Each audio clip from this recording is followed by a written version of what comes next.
Hey guys, this is Pankaj और इस video में हम लोग सीखेंगे should have, would have, could have. So ये जो मॉडल वर्ब है, यहाँ सबको प्रॉब्लम आती है कि शुड हैव, वुड हैव और कुड हैव हम लोग कहाँ यूज करते हैं। तो आज बहुत इजी तरीके से मैं आपको सिखाने वाला हूँ, तो वीडियो को एंड तक देखिएगा, आप बहुत कुछ सीखने वाले हैं। और अभी तक आपने अगर मेरे चैनल को सब्सक्राइब नहीं किया तो प्लीज इस चैनल को सब्सक्राइब कर दीजिए, ताकि आने वाली वीडियोज में आप और अच्छे से इंग्लिश को सीख सके। सो देखिए, व्हाइट बोर्ड पे अगर आप देखेंगे तो बहुत ईजी तरीके से मैंने लिखा हुआ है should have, could have, would have. तो सबसे पहली चीज जो है, इन तीनों में हम लोग थर्ड फॉर्म का यूज करेंगे, ठीक है। तो शुड हैव के साथ थर्ड फॉर्म अगर हम लगाते हैं तो बनता है करना चाहिए था। कुड हैव के साथ अगर हम थर्ड फॉर्म लगाते हैं तो बनता है कर सकता था। और वुड हैव के साथ अगर हम थर्ड फॉर्म लगाते हैं तो कर चुका होता। ठीक, ये कंडीशनल सेंटेंसेस होते हैं पास्ट के अंदर। देखिए, तीनों ही सेंटेंस पास्ट में है, करना चाहिए था, कर सकता था, कर चुका होता।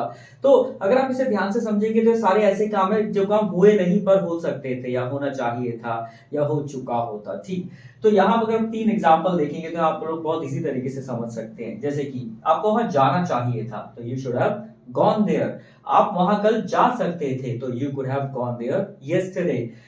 अगर मैंने आपको ना रोका होता तो आप वहां जा चुके होते। If I had not stopped you, you would have gone there. तो सबसे पहले हम लोग बात करते हैं शुड हैव की, करना चाहिए था, और कुछ एग्जांपल से इसको हम लोग सीखते हैं। आपको वहां रुकना चाहिए था, you should have stayed there. उसको एक काम करना चाहिए था, she should have done this work. Kamal को बच्चों की मदद करनी चाहिए थी, Kamal should have help to the kids.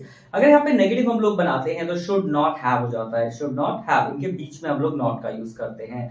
आपको वो खाना नहीं खाना चाहिए था, you should not have eaten that food. Pankaj को वो काम नहीं करना चाहिए था, Pankaj should not have done that work. उन्हें वो कार नहीं खरीदनी चाहिए थी, they should not have bought that car. तो अब हम लोग कुड हैव की बात करेंगे। कुड हैव कर सकता था, जैसे कि मैं वहां जा सकता था, I could have gone there. वो हमारी मदद कर सकता था, he could have helped us. बच्चे ये काम कर सकते थे, the kids could have done this work. वे लोग ये कमरा सजा सकते थे, they could have decorated this room. और अगर यहाँ पे भी नेगेटिव आएगा तो कुड नॉट हैव, इनके बीच में हम लोग नॉट लगाएंगे। मैं वो खाना नहीं खा सकता था, I could not have eaten that food. हम वहां नहीं जा सकते थे, we could not have gone there. वो हमारी मदद नहीं कर सकती थी, she could not have helped अस।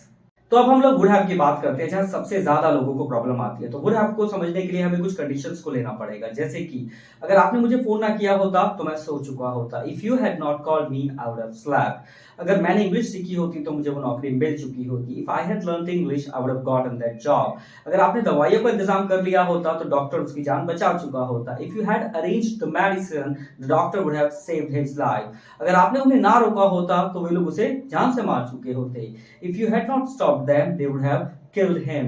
अगर आपने मेरी मदद की होती तो मैं वो मैच जीत चुका होता, if you had helped me I would have won that match।